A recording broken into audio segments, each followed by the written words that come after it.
thinking about the challenge and thinking about what do I need to say to you to persuade you that the challenge is a good idea if you're a woman who reports to boards or other high-level audiences, and you really want to power up the way that you're showing up in the professional space, in those places where you're presenting yourself and your ideas to high-level audiences. So when I was thinking about this, a story came to mind. So this is story time now, right? And so I want you to grab a cuppa, kick your feet up, and just listen in to this story.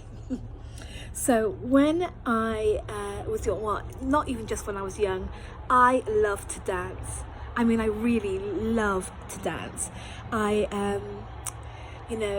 dance to feel when I feel good. I dance when I feel sad. And if I'm not dancing, then it's like things are really bad, because I dance to express myself. I dance to feel good, right? And it's always been that way. And when I was young, maybe about 14 years old, I used to go to this community centre where they had a disco for young people, and we would dance. They'd play all the cool tunes like funk and soul and all of the cool tunes. I used to go and dance to, like dance my socks off. I used to get dressed up to the nines. I had a pair of blue pegs, they were my favourite, and winkle picker shoes.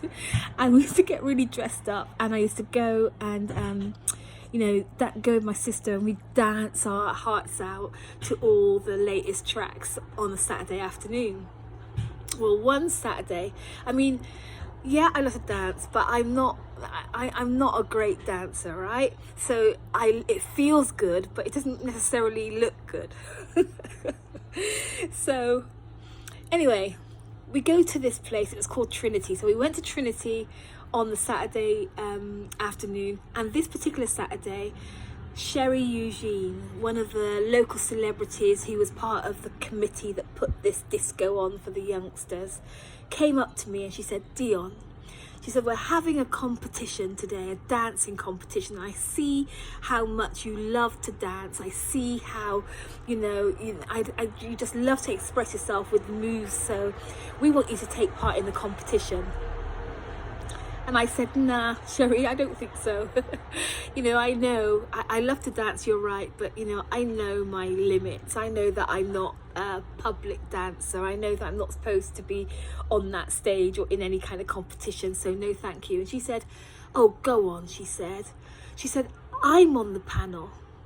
She said, "I'm on the panel, and I'll put in a good word. I'll get you through." So after a bit of backing and forwarding, I thought, well, since Sherry's on my side and since Sherry's on the panel, like, what have I got to lose? So I put myself in the competition, and I danced my heart out, but I didn't even get through to the next round. It didn't go well. And I wish I could tell you that Sherry swung it for me, and she opened the doors and she got me through and I won. But that's not the moral of this story I want to tell you. What's really with me to this day, based on that story, is that confidence that I felt when I thought that Sherry had my back. It's the way that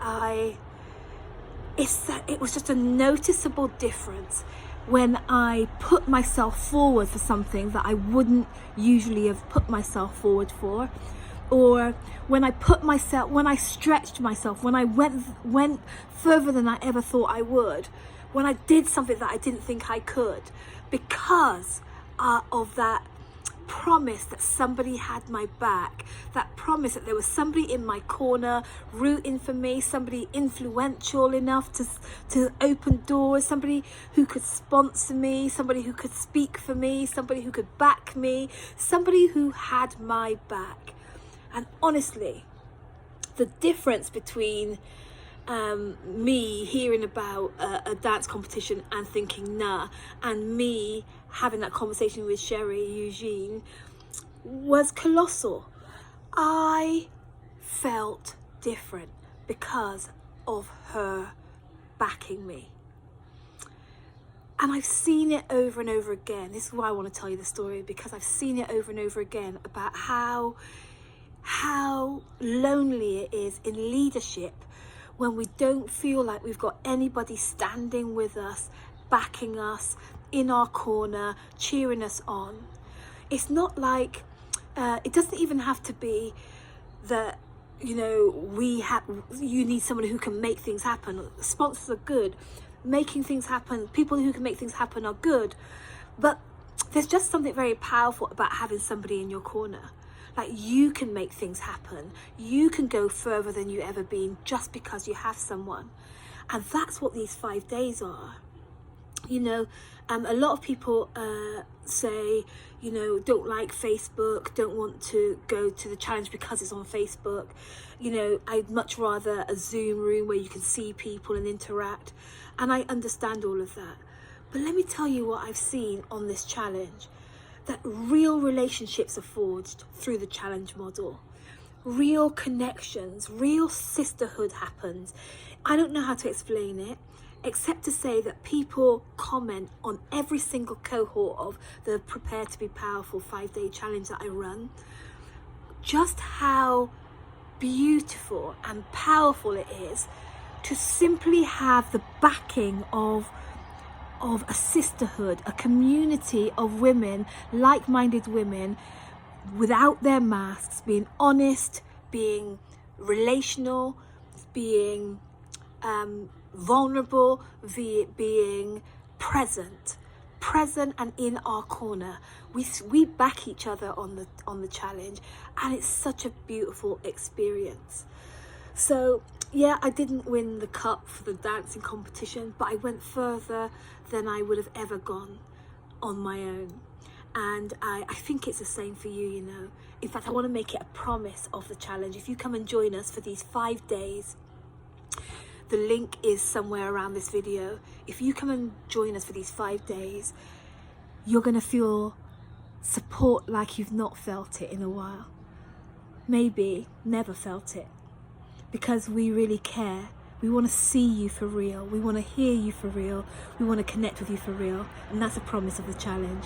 So if you haven't already signed up, don't wait anymore. If you're a woman who reports to boards, or you present yourself and your ideas to other high-level audiences, then please don't wait anymore. Click the link, read the info, get yourself signed up, and I'll see you inside the challenge.